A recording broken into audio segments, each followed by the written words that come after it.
बच्चों, measures and central tendency को हम लोग आगे बढ़ाते हैं और अब हम लोग करेंगे मीडियन, और शायद मोड भी आज ही हो जाएगा। पहले तो आप बताइए कि मीन का डायरेक्ट फॉर्मूला मैंने आपको पिछली क्लास में बताया था, वो क्या था? बताइए सौरभ, आप बता रहे थे। Sigma F I by Y I by sigma F I. Sigma F I Y I by sigma F I. Very good. अच्छा, चलिए स्मृति, आप बताइए कि एक हम लोग ने शॉर्टकट मेथड किया था। A plus sigma F I D I by sigma F I. Very good. इसमें ये भी आप थोड़ा सा बता दीजिए, डी आई क्या था?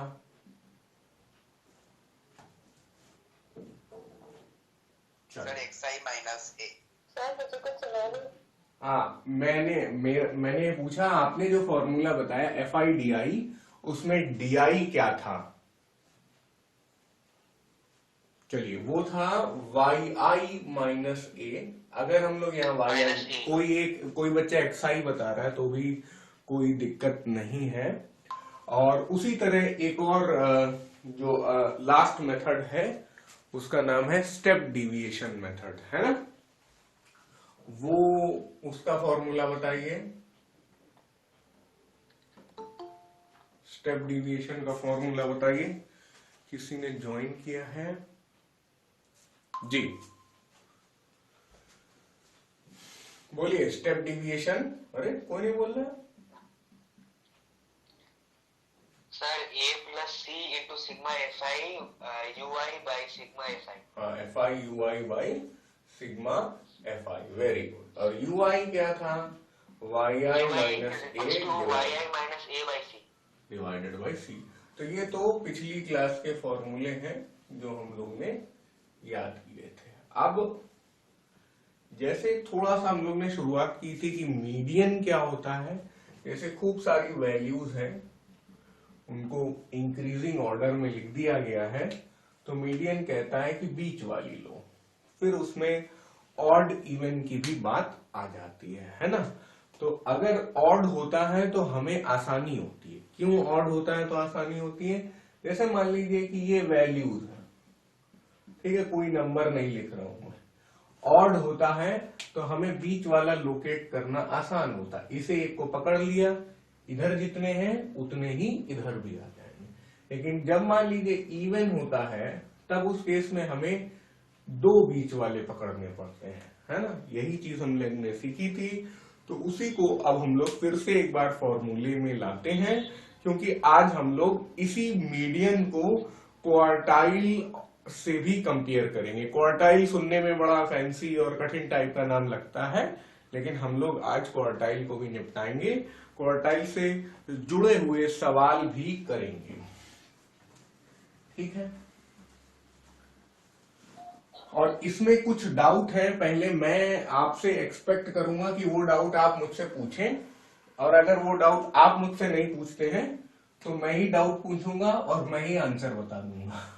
ठीक है? लेट मी सी कि आपका थॉट प्रोसेस वहां तक पहुंच पाता है या नहीं। सबसे पहली बात तो हम लोगों ने पढ़ा था मीडियन क्या, अगर ऑड है तो मीडियन का क्या फॉर्मूला होता है? If n is equal to odd, what is the formula for median?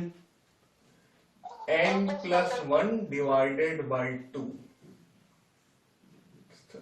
n plus 1th divided by 2, जो भी आप पढ़ना चाहें, या n plus 1 divided by 2th formula, 2th observation. ठीक है? Yes sir. ओके, ये तब है इफ n इज ऑड।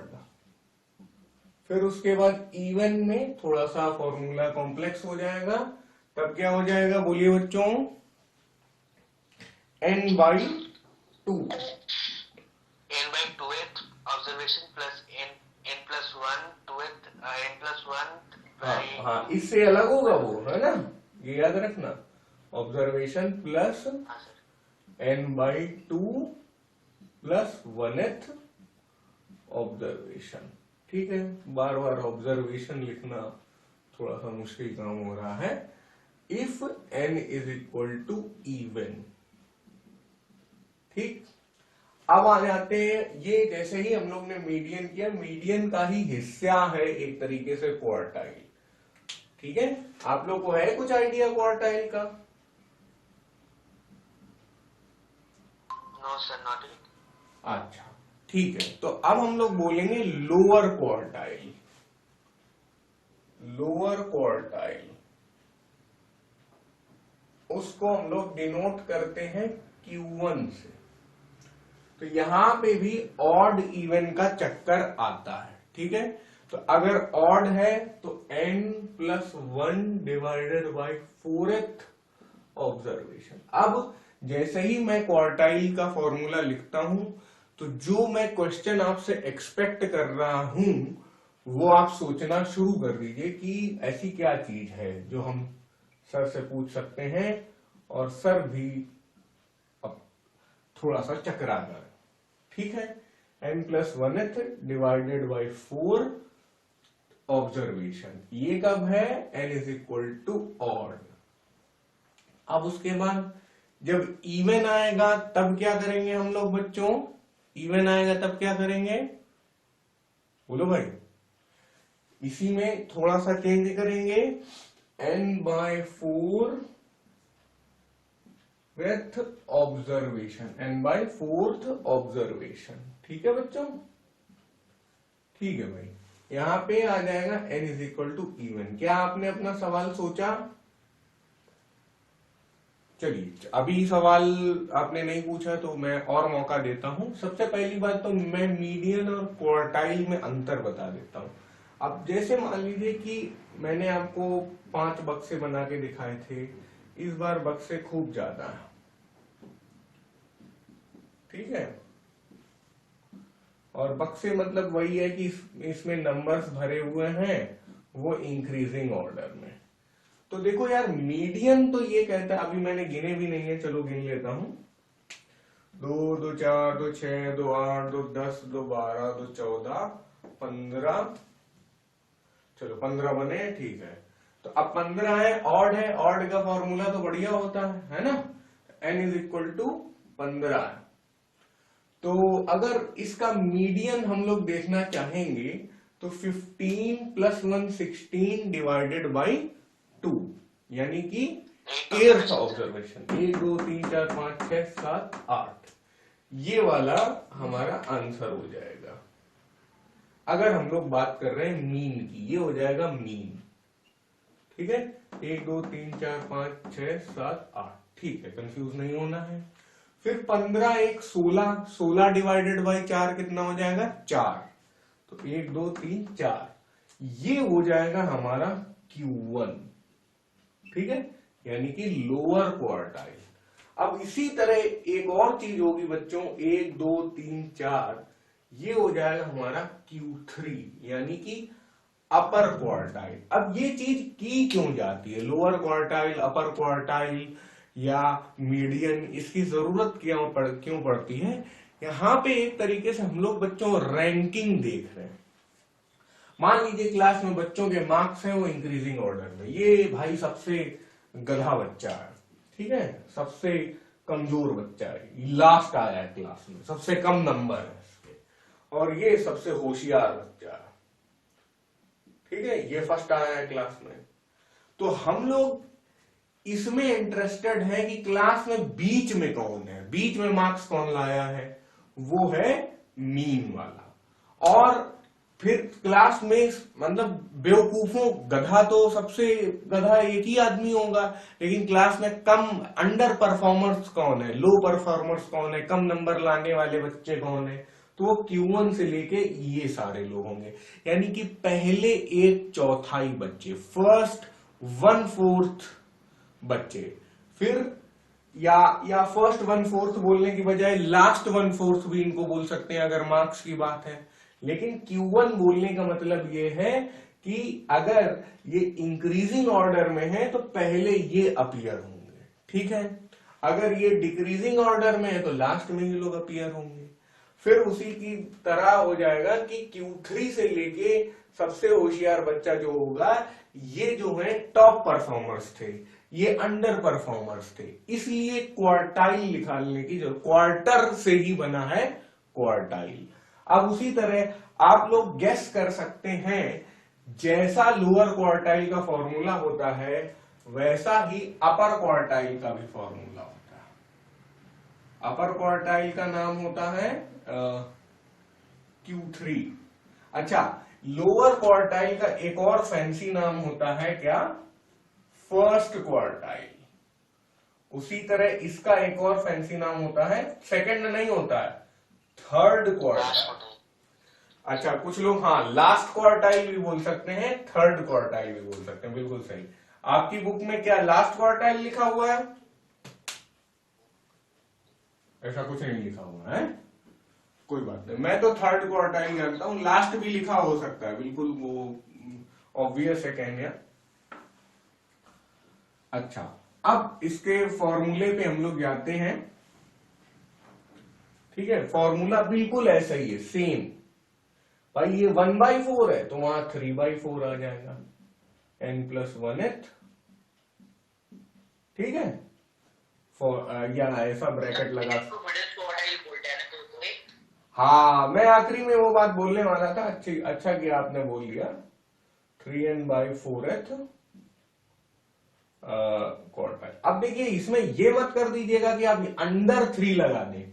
देखिए 3 ब्रैकेट n+1 अलग होता है और ब्रैकेट 3n+1 ये अलग होता है। अपनी तरफ से फॉर्मूला में परिवर्तन मत कर दीजिएगा बच्चों, ठीक है? ये सही है और ये गलत है, ठीक है ना?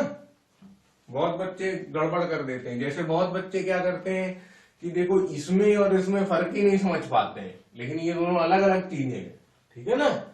उसमें पूरी लंबी लाइन है, इसमें नहीं है। ये सब बात मतलब इसीलिए मैं स्ट्रेस कर रहा हूं। कुछ लोग को लगेगा क्या बच्चों वाली बात बता रहे हैं, लेकिन भाई आप बच्चे ही हैं मेरे लिए, ठीक है? अच्छा, अब ऑब्जर्वेशन यहाँ पे भी आ जाएगा n=odd और यहाँ पे आ जाएगा n=even। जो बच्चे कॉपी कर रहे हैं अच्छे से कॉपी कर लें। तब तक मैं अपनी फिर से बात बताता हूं। थोड़ी देर पहले मैंने बताया कि एक कोई लंबा सैंपल सेट है तो उसमें से सब इधर आ जाता है Q1। ऊपर बना रहा हूं, शायद व्हाइट बोर्ड में कट रहा होगा गूगल मीट के बच्चों के लिए। और ये है Q3 और यहां मैंने बताया था यहां आ जाता है मीडियन, ठीक है? और मीडियन को ही हम लोग कह सकते हैं Q2 को हम लोग बोल सकते हैं मीडियन, Q2 को हम लोग बोल सकते हैं मिडिल क्वार्टाइल, Q2 को हम लोग बोल सकते हैं सेकेंड क्वार्टाइल, ठीक है? Middle quartile, second quartile, Q2 और मीडियन, ये चारों बातें एक ही, ठीक है? तो ये बात निशांत ने उठाई थी तो मैंने और अच्छे से बता दी। अब ये मिटा रहा हूं मैं। फिर उसके बाद एक और बात आ जाती है, एक और फैंसी नाम, Q3 माइनस Q1 क्या हो जाएगा बताओ बच्चों? Q3 माइनस नहीं, अरे ऐसा कुछ नहीं है, वो मीन नहीं, मीन हाँ इंटर क्वार्टाइल रेंज, बहुत बढ़िया। फिर फिर उसके बाद एक और बात, Q3 minus Q1 divided by 2, ये क्या हो जाएगा? सेमी इंटर क्वार्टाइल रेंज, ठीक है? ये सब नाम है। देखिए आप पढ़ के ना जाओ तो ये सब भाई बड़ा कठिन आया था, क्वार्टाइल आया था एग्जाम में, लेकिन अगर आप पढ़ के जाओ तो भाई ठीक है यार, खाली सब कुछ सामने लिखा हुआ है, उसमें से बीच वाला पहला चौथाई और आखिरी चौथाई उठा के लिख देना था, बस यही आंसर था। फिर पहले चौथाई और तीसरे चौथाई में जो डिफरेंस था वो इंटर क्वार्टाइल रेंज था, ठीक है भाई? सारे जो फॉर्मूले हैं बढ़िया से कॉपी कर लीजिए। देखिए मीडियन में बच्चों ये बात मैटर करती थी कि यार ऑड या इवन है, तो कोई नंबर ऑड होगा या इवन होगा तो वो इस बात पे डिपेंड करता है कि डिविजिबिलिटी 2 से होगी कि नहीं होगी। यहां तक तो बात ठीक थी, हर एक चीज कवर हो जाएगी, हर एक नंबर कवर हो जाएगा ऑड या इवन में। भाई आपसे कोई ये थोड़ी बोलेगा कि 3.5वीं ऑब्जर्वेशन कौन सी है, 17.5वीं ऑब्जर्वेशन कौन होगी, ऐसा तो कभी होगा नहीं। या तो 17वीं ऑब्जर्वेशन होगी या 18वीं ऑब्जर्वेशन होगी। Either it would be a 17th observation और 18th ऑब्जर्वेशन। तो 17 ऑड हो गया, 18th इवन हो गया, बात खत्म हो गई यहाँ पे। लेकिन यहाँ पे देखिए हम लोग ने फॉर्मूला डिजाइन किया है ऑड या इवन में। अब मैं उसी बात पे आ रहा हूं जो मैंने बोला था कि क्वेश्चन अगर आप नहीं पूछेंगे तो मैं ही पूछूंगा और मैं ही आंसर दूंगा, ठीक है। यहाँ पे ऑड और इवन में सारे नंबर कवर हो जा रहे हैं, लेकिन यहाँ ऑड और इवन में सारे नंबर नहीं कवर हो पा रहे। देखिए यहाँ पे डिवाइडेड बाय 4 है, तो यहाँ पर n+1 को 4 के टेबल में होना पड़ेगा या n को 4 के टेबल में होना पड़ेगा। जैसे कि अगर मैंने जानबूझ के नंबर क्या लिया था 15 और 15+1 हो गया 16 है 4 के टेबल में, तो 16 डिवाइडेड बाय 4 हो गया 4, ठीक। तो मेरे मन में ये सवाल आया था यार अगर नंबर ऑफ ऑब्जर्वेशंस 17 हो जाती तो हम तो बढ़िया ऑड वाला फॉर्मूला लगाते, 17+1 डिवाइडेड बाय 4, ये हो जाता 18/4। अब 18/4 का मतलब क्या हो जाएगा 9/2, 9/2 का मतलब क्या हो जाएगा 4.5th ऑब्जर्वेशन। तो क्या हम लोअर क्वार्टाइल को डिफाइन कर पाएंगे? नहीं कर पाएंगे। तो ऐसे में ये समस्या आएगी कि अगर n जो 17 आ गया, यानी कि हम लोग का जो 17+1 18 4 से डिविजिबल नहीं है, तो हम लोग आंसर अपना रिपोर्ट कैसे करेंगे? इस बात पर ML अग्रवाल ने कोई चर्चा नहीं की है। अगर सिर्फ बोर्ड एग्जाम तक की बात आती है तो मैं आपको बोलूंगा कि ये प्रॉब्लम आपको बोर्ड में नहीं होगी। वहां नंबर ऐसा दिया जाएगा कि 4 से डिविजिबिलिटी होएगी, चाहे n+1 में हो और चाहे n/4 में हो। आई बात समझ में? सुन रहे हैं कि नहीं? हाँ सर, हाँ। ठीक। तो बोर्ड एग्जाम तक तो कोई समस्या नहीं है। लेकिन मान लीजिए कि अगर हमें भाई दिमाग में खुजली है कि कैसे करेंगे भाई, आए बोर्ड में नहीं आएगा, जीवन बोर्ड पे खत्म थोड़ी हो रहा है। तो उसका आंसर ये, जब यहाँ पे बच्चों 4.5 आया है तो आप बताइए सॉल्यूशन आपके मन में क्या चल रहा है? सर फिफ्थ वाला ऑब्जर्वेशन, राउंड ऑफ करके 5th वाला कर दी ना गड़बड़ यार। 4.5 है तो 4th ऑब्जर्वेशन लो और 5th ऑब्जर्वेशन लो, दोनों का एवरेज ले लो। यही तो हम लोग पहले भी करते थे। समझ में आया कि नहीं? अच्छा यहाँ पे देखिए आपने सही नहीं करवाया। यहाँ पे n/2th observation plus n+2+1th observation whole divided by 2, ये पढ़ा था हम लोगों ने। पढ़ा था कि नहीं पढ़ा था? हाँ सर। उसी तरह अगर यहाँ पे 4.5th ऑब्जर्वेशन की बात आएगी तो हम लोग इसी सॉल्यूशन पे चले जाएंगे। ठीक है बच्चों, तो समस्या फिर नहीं आएगी और हम लोग क्वार्टाइल वगैरह निकाल लेंगे। ये बात की चर्चा किसी ने नहीं की थी। अगर आपको अपने स्कूल के मैथ्स टीचर से दुश्मनी निकालनी हो तो ये सवाल आप उनसे पूछ सकते हैं, तब थोड़ा मजा तो आएगा, नहीं? जी सर। अब बच्चों सवाल है आपके सामने कि 60 स्टूडेंट्स हैं किसी स्कूल में, उनकी हाइट दी गई है सेंटीमीटर में और किस हाइट के कितने बच्चे हैं वो लिखा हुआ है। उसके बाद आपको 4 चीजें पूछी गई है, मीडियन, लोअर क्वार्टाइल, अपर क्वार्टाइल और इंटर क्वार्टाइल रेंज। अभी तक हम लोगों ने ये देखा कि सीधे सीधे रॉ डेटा दिया रहता था, हम उसे इंक्रीजिंग ऑर्डर में अरेंज करते थे और हम लोग Q1, Q3 और मीडियन हम निकाल लेते थे। लेकिन इस बार हमें ये एक तरीके से ग्रुप्ड डेटा टाइप का दिया हुआ है। तब हम लोग क्या करेंगे, यहाँ पे 151 एक बार नहीं है, 151 6 बार है, 152 4 बार है। ठीक है, तो इसको इसमें हम और भी चेक करना होता है कि जो बच्चों हाइट दी गई है ये इंक्रीजिंग ऑर्डर में दी है कि नहीं। यहाँ तो अच्छी बात है कि टेबल में पहले से ही इंक्रीजिंग ऑर्डर में दी है। कभी कभी ऐसा हो सकता है कि वो लोग 155 यहां लिख दे देते हैं, 152 यहां लिख देते हैं, तो वो भी आपको पहले अरेंज करना होता, फिर हमें फ्रीक्वेंसी टेबल बनानी होती। तो अब हम लोग एक तरफ लिख लें हाइट, टेबल बनाने वाला काम चल रहा है। अब हाइट को वेरिएट भी बोल सकते हैं, मतलब ऐसी चीज जो हम लोगों ने अपनी तरफ से कोई फैक्टर चुना है, और फिर उसके बाद नंबर ऑफ स्टूडेंट्स अपना क्या हो जाएगा बताइए भाई।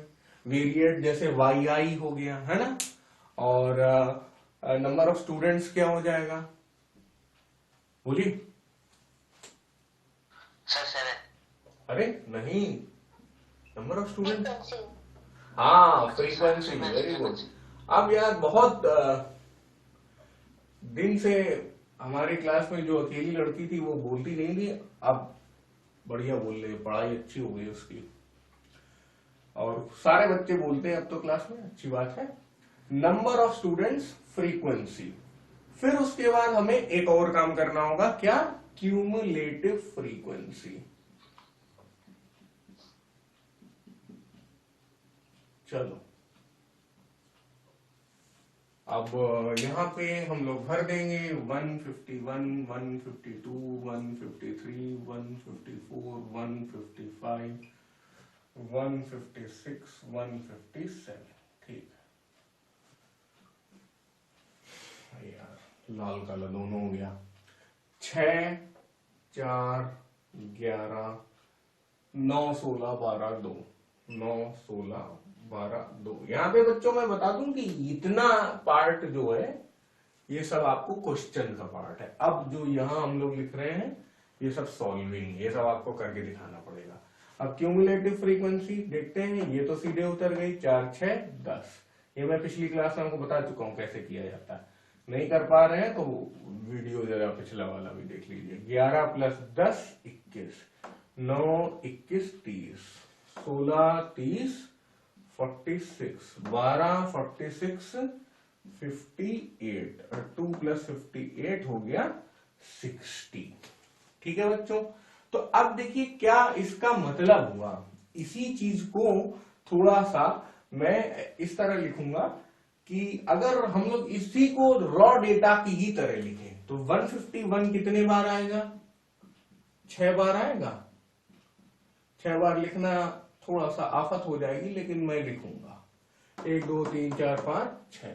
अगर हम लोग ये ऐसे टेबल फॉर्मेट में ना करते, ऐसे लिखते चले जाते, फिर 152 कितने बार आएगा बच्चों, 4 बार आएगा। अब बस यहीं रुक जाएंगे क्योंकि 11 बार नहीं लिख पाएंगे। ठीक है, इसीलिए तो टेबल बनाई जाती है, ताकि हमें ये तो और ज्यादा मुश्किल काम हो जाएगा, ये कम से कम थोड़ा तो एक ऑर्डर में लिखा हुआ है। तो देखिए क्यूमुलेटिव फ्रीक्वेंसी का मतलब क्या होता है, यहां पर अगर मान लीजिए इनको हम लोग नंबरिंग दे दें, तो ये 1, 2, 3, 4, 5, 6 रैंकिंग दे दें, पोजिशनिंग दे दें। भाई क्वार्टाइल्स और मीडियन ये भी क्या है, रैंकिंग ही तो है। और उसके बाद ये आ जाएगा 7, 8, 9, 10। आई बात समझ में।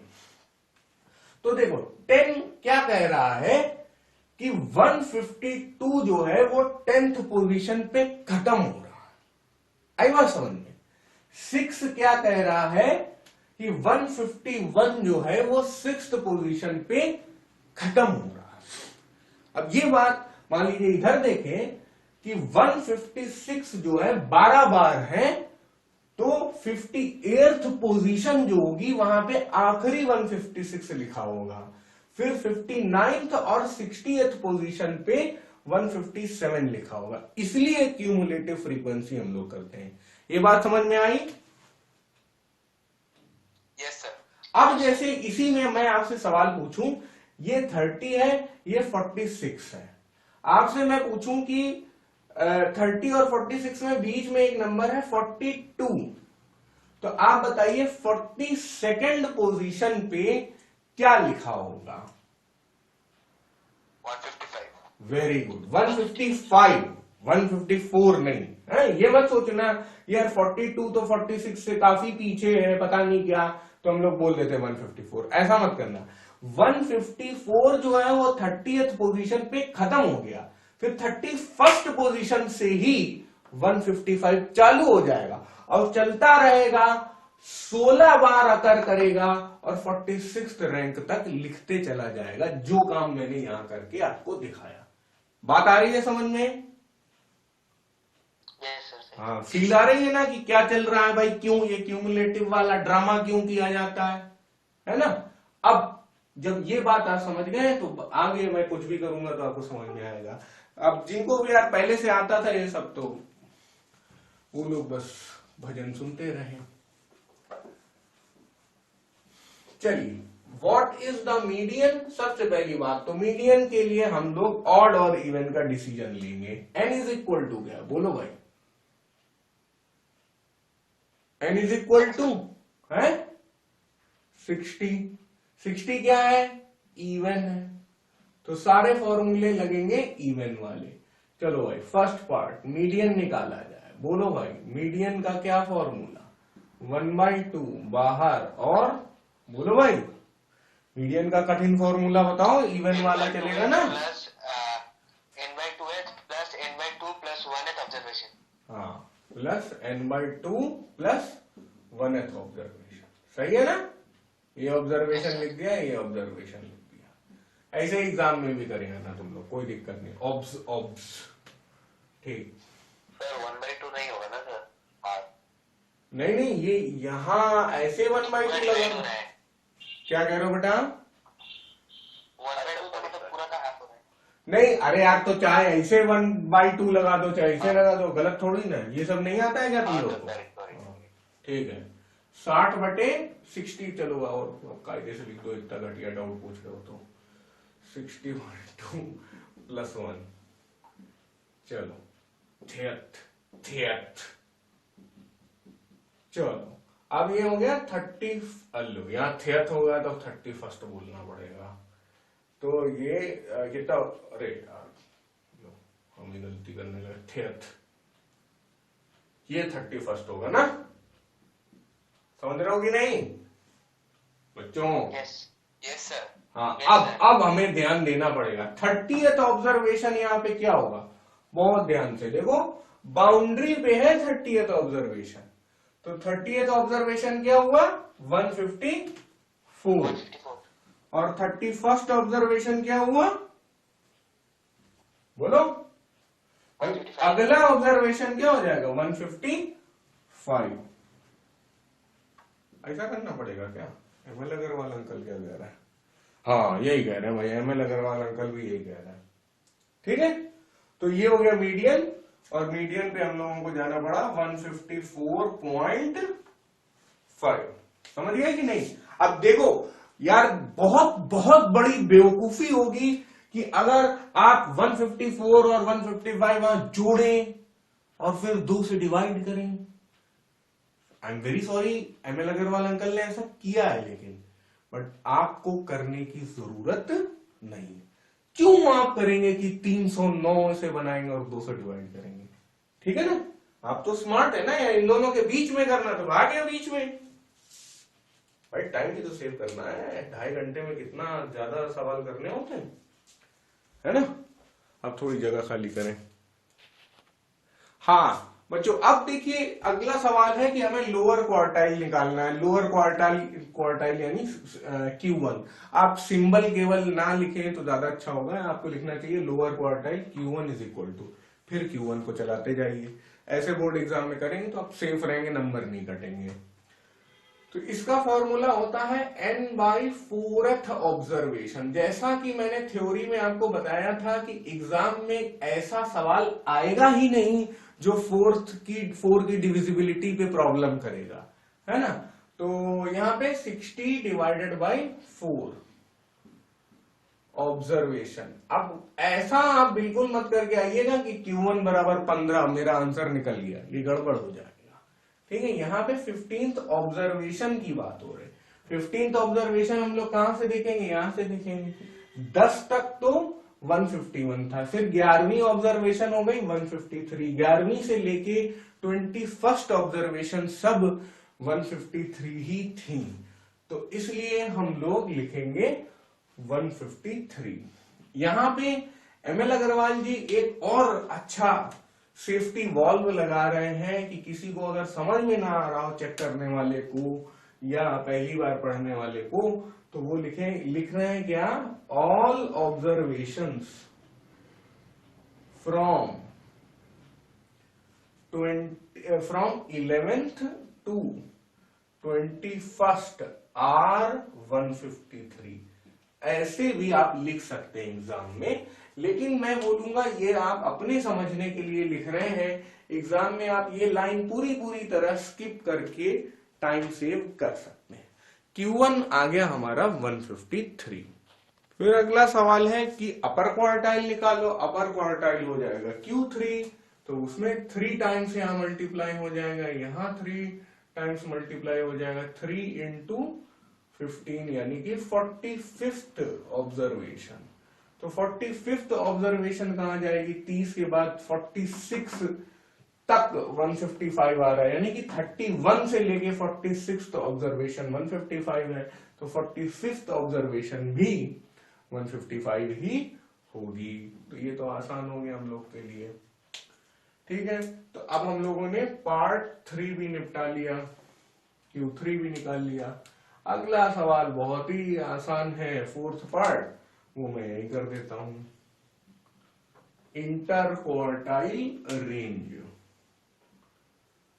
इंटर क्वार्टाइल रेंज ये क्या हो जाती है बच्चों, ये हो जाती है, बोलिए formula sir Q3 minus Q1। Q3 minus Q1 यानी कि 155 माइनस 153 आया था ना बच्चों, Q1 153 आया था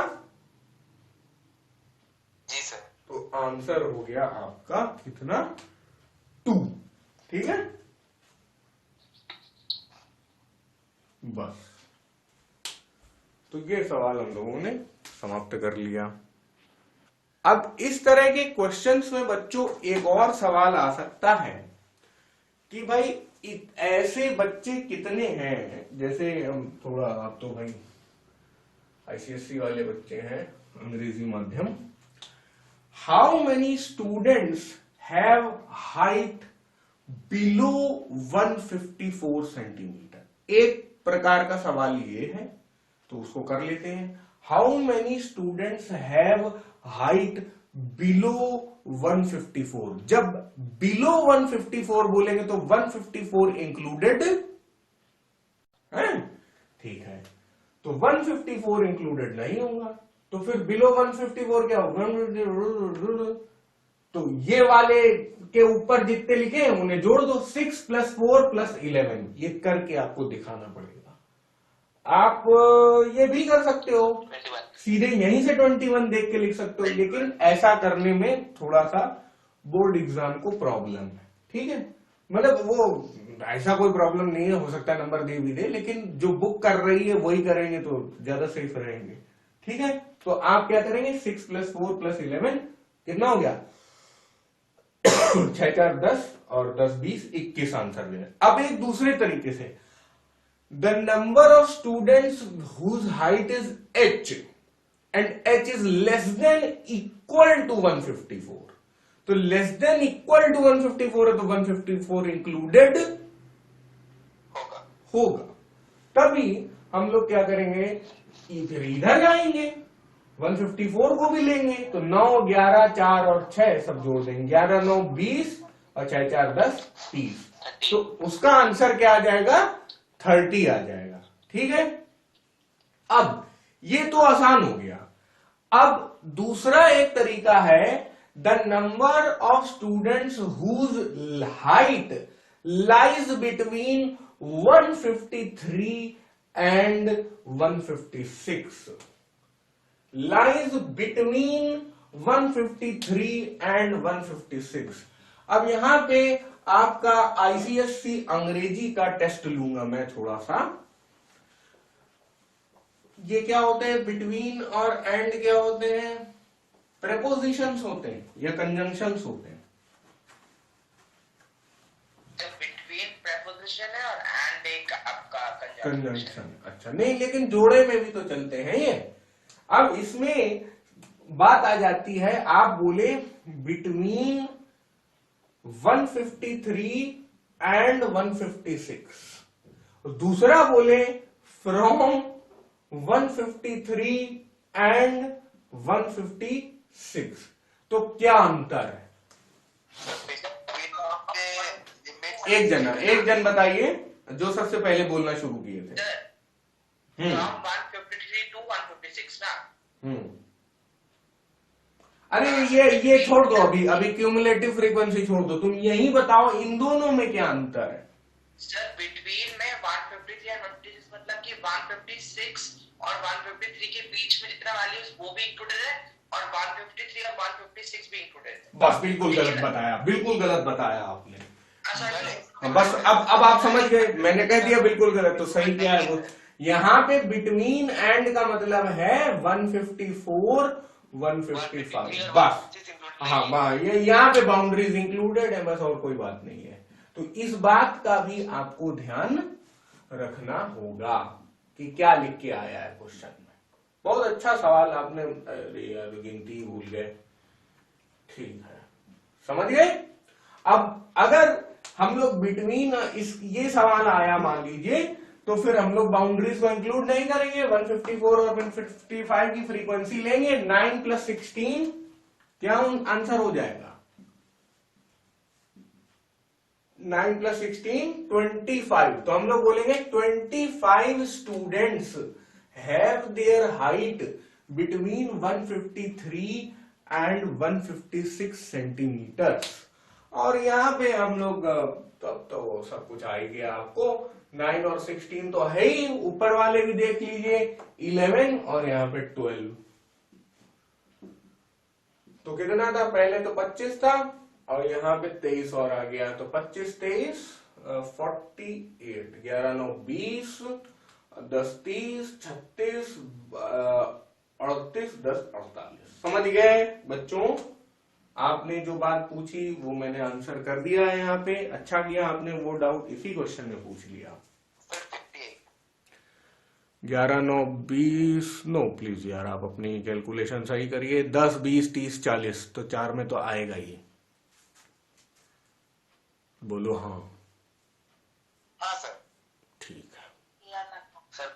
बच्चों, पिछले क्वेश्चन पे थोड़ा सा लौटते हैं। देखिए, जब भी आपको मीडियन का क्वेश्चन आएगा या क्वार्टाइल्स का क्वेश्चन आएगा, तो उस केस में आपको क्लास नहीं दी जाएगी। मतलब यहाँ पे ऐसा नहीं होगा 151 से लेके 155 तक, है ना, या 160 से लेके 165 तक है। आपको सीधे सीधे ऐसे वेरिएट जो है वो सिंगल नंबर के रूप में लिखा रहेगा। आपकी जो पूरी सेकंड एक्सरसाइज है मेजर्स एंड सेंट्रल टेंडेंसी की, वो पूरी मैं थोड़ा देख ही लेता हूं। सेकंड एक्सरसाइज 21.2 है, वो पूरी मीडियन और quartiles, inter quartile range, semi inter quartile range इसी पे बेस्ड है। मेरे पास जो बुक है उसमें 12 क्वेश्चंस हैं। उसमें हर जगह जहां पे भी टेबल बनी है वो क्लासेस में नहीं बनी है, ऐसे सिंगल वैल्यू करके लिखिए। तो आप बिल्कुल चिंता मत करिए, ये मत सोचिए कि यार वैसे वाले केस में हम लोग मीडियन या क्वार्टाइल कैसे निकालेंगे, क्योंकि मीडियन और क्वार्टाइल जो है वो नंबर ही ऐसे हैं जो रैंकिंग पे बेस्ड है ना, वो मेजर्स ही ऐसे हैं जो रैंकिंग पे बेस्ड हैं। तो इसलिए यहाँ पे हम लोग कोई भी वैसा वैल्यू नहीं लेंगे, रेंज वाला वैल्यू नहीं लेंगे, वैसा एग्जाम में भी नहीं आएगा। तो ये बात मैं बताना चाहता था। अब आ गए बच्चों मोड पे। मोड हम लोगों ने देखा ही था कि मोस्ट पॉपुलर को कहते हैं। जैसे कि अगर अनग्रुप्ड डेटा है और उसमें जो सबसे ज्यादा बार अकर हुआ है वही मोड हो जाता है। यानी कि जैसे हम लोग 2 4 5 6 6 5 3 2105954 ऐसा कर ले मान लो। थोड़ा ज्यादा ही हो गया, बहुत कठिन बना दिया मैंने। अब इसमें 2 कितने हैं? 1 2 3। वीडियो बहुत इजी आ रहा है। अच्छा तो थोड़ा सा ही करता हूं मैं उसको। तो भाई 2 तो 2 बार है, 3 बार है। फिर उसके बाद हम लोग देख सकते हैं कि 5 जो है वो काफी ज्यादा बार है। 5 5 5 5 4 बार है ना। तो हम इसे इंक्रीजिंग ऑर्डर में ना भी लिखें तो हमें मालूम है कि हाँ हाईएस्ट अकरेंस जो है वो 5 की है, हाईएस्ट फ्रीक्वेंसी 5 की है। तो मोड किसे कहते हैं? मोस्ट पॉपुलर एक तरीका हो गया। अगर स्टैटिस्टिकल लैंग्वेज में बोले तो बोलेंगे हाईएस्ट फ्रीक्वेंसी वाला। अब इसी का एक दोस्त वर्ड आ जाता है क्या? Model class. तो अब मॉडल क्लास का मतलब वो वाली क्लास जिसकी फ्रीक्वेंसी सबसे ज्यादा हो। और आगे हम लोग पढ़ेंगे हिस्टोग्राम। हिस्टोग्राम नाम से बड़ा फैंसी लगता है, लेकिन बच्चों आपने जरूर हमेशा हिस्टोग्राम को डील किया होगा। तो अब इसमें ये होता ही है, ये मान लो इसको लिखने 0 से 10 20 30 40 50। तो अब इसमें क्लासेस क्या होंगे? 0 to 10 10 to 20 20 to 30 30 to 40 40 to 50। ये क्लासेस हो गई।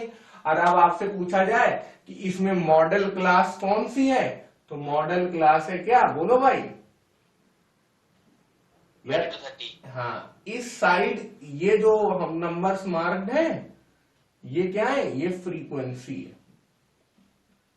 तो फ्रीक्वेंसी कहां सबसे ज्यादा हुई है? 20 to 30। तो मॉडल क्लास क्या हो गई हमारी? 20 to 30। अब पहले से ही हम आपको बता दे रहे हैं, वैसे फिर से कराया ही जाएगा हिस्टोग्राम वगैरह। इसमें हम लोग ऐसे करते हैं और ऐसे करते हैं, ये कट्टम टाइप का बनाते हैं, फिर इससे नीचे जाते हैं और फिर हम लोग क्या गेस करते हैं? मोड गेस करते हैं। ये हम लोग आगे सीखेंगे। तो आज की क्लास यही समाप्त करते हैं।